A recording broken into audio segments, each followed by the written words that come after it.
નમસ્કાર મિત્રો, જોશું વિડીયોમાં કે જે દૂધ દહીં વેચનારને ફ્રીમાં ટૂલ કિટ્સ મળે છે એમાં શું શું મળવા પાત્ર છે અને કોણ ફોર્મ ભરી શકશે અથવા તો ફોર્મ કઈ રીતે ભરવું એની સંપૂર્ણ માહિતી આપણે વિડીયોમાં જોશું. જોઈએ સૌપ્રથમ આપણે ગૂગલ ઓપન કરીને ઈ કુટીર સર્ચ કરવાનું છે.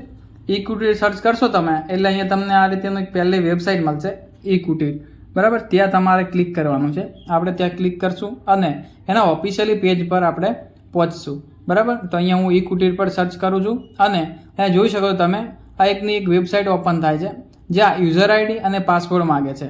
તો ત્યાં મારી પાસે જો એકાઉન્ટ બનાવેલું હોય તો યુઝર આઈડી અને પાસવર્ડ નાખીને લોગિન કરવાનું છે.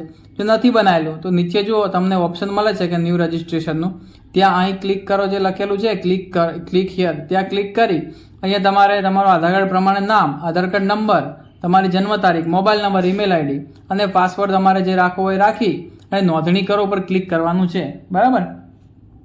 તમારી નોંધણી થઈ જશે એટલે તમારે મોબાઈલમાં મેસેજ આવી જશે અને અહીંયા સ્ક્રીન પર બી શો થશે, બરાબર. તો એ યુઝર આઈડી તમારે સાચવીને રાખવાની છે.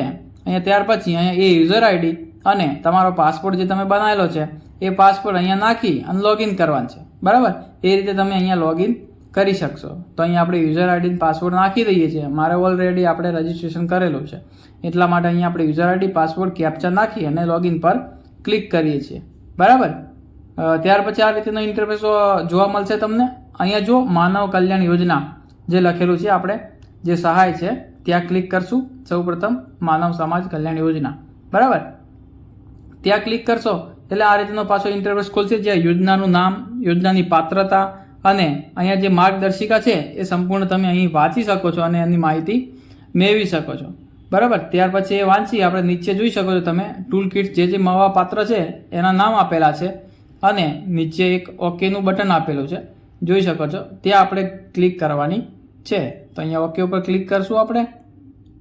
ત્યાર પછી આ રીતનું ફોર્મ ઓપન થઈ જશે. ફોર્મમાં ખાલી 4 સ્ટેપ છે, બહુ નોર્મલ ફોર્મ છે, આપણે જાતે ભરી શકશું, બરાબર. વ્યક્તિગત માહિતી છે, અરજીની વિગત છે, દસ્તાવેજની વિગત ને નિયમો અને શરતો છે, બરાબર. આ 4 સ્ટેપ આપણે ભરવાના છે.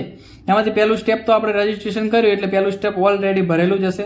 માત્ર તમારે અહીંયા રેશન કાર્ડ નંબર તમારો નાખવાનો છે. તો અહીંયા હું આપણે રેશન કાર્ડ નંબર નાખી દઈએ, બરાબર. તો અહીંયા મેં રેશન કાર્ડ નંબર નાખી દીધો છે અને નીચે સ્ક્રોલ કરી જોઈ શકો તમે સેવ એન્ડ નેક્સ્ટ આપવાનું છે. સેવ એન્ડ નેક્સ્ટ આપીએ આપણે એટલે આપણે પહોંચશું બીજા સ્ટેપ પર, બરાબર. જોઈ શકો છો અરજીની વિગતો. તો હવે આપણે જે મેન છે ટૂલ કિટ્સનું નામ અહીંયા સિલેક્ટ કરવાનું છે, બરાબર. જોઈ શકો છો આ રીતનું ફોર્મ 2 નંબરનું. તો ત્યાં ક્લિક કરી અને અમે અહીંથી દૂધ દહીં વેચનાર જે છે ત્યાં સિલેક્ટ કરવાનું છે. જો તમારે એમાં ફોર્મ ન ભરવું હોય અને બીજા કોઈમાં ભરવું હોય તો અહીંથી જોઈને તમે સિલેક્ટ કરી શકો છો. ત્યાર પછી તમારી શૈક્ષણિક છે લાયકાત જે છે અહીં સિલેક્ટ કરવાની છે.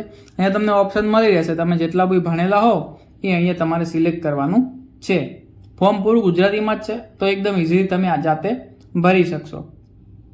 ત્યાર પછી જુઓ અહીંયા આ વિગતમાં કંઈ ભરવાનું થતું નથી, ખાલી કુટુંબની વાર્ષિક આવક જે છે નીચે એ લખવાની રહેશે, બાકીમાં કોઈ લખવાની જરૂર નથી. તો અહીંયા હું કુટુંબની જે વાર્ષિક આવક છે એ અહીંયા લખી દઉં છું, બરાબર. ત્યાર પછી આપણે નીચે આવશું એટલે તમને ધંધાની વિગત જે ઓપ્શન છે એ મળશે. એની અંદર આપણે ધંધાનું નામ લખી દેવાનું છે. એમાં બી આપણે જે અહીંયા સિલેક્ટ કર્યું છે દૂધ દહીં વેચનાર એ જ અહીંયા આપણે લખશું, બરાબર. ત્યાર પછી આગળ અરજદારનો ધંધો વારસાગત છે કે, તો વારસાગત હોય તો હા, ના હોય તો ના, એમ કરી ક્લિક કરી અને આગળ વધવાનું છે, બરાબર. આગળ તમને શ્રમ કાર્ડ નંબર માગશે તો અહીંયા તમારો શ્રમ કાર્ડ નંબર નાખી દેવાનો છે. અને જો શ્રમ કાર્ડ ના બનાવેલું હોય તો શ્રમ કાર્ડમાં બી તમે એ રીતેનો આ રીતે ધંધો સિલેક્ટ કરજો કે પશુપાલન યા તો હા પશુપાલનનો જ આવશે, બરાબર. જો તમે દૂધ દહીં વેચનારમાં ભરો છો તો એ પશુપાલનનો ધંધો એમાં બી શ્રમ કાર્ડમાં સિલેક્ટ કરવાનો છે.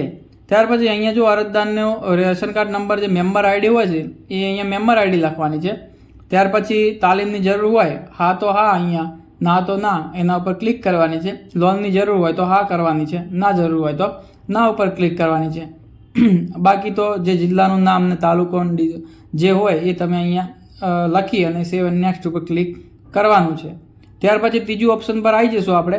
તે આપણે ડોક્યુમેન્ટ ક્લિયર જે હોય એ અહીંયા અપલોડ કરવાના છે, બરાબર. જોઈ લો છો આપણે ડોક્યુમેન્ટમાં શું શું માંગે છે. આધાર કાર્ડ છે, રેશન કાર્ડ છે, એ બધું ઉંમરનો પુરાવામાં આધાર કાર્ડ તમે આપી શકો છો, બરાબર. ત્યાર પછી જાતિનો દાખલો, આવકનો દાખલો અને શ્રમ કાર્ડ.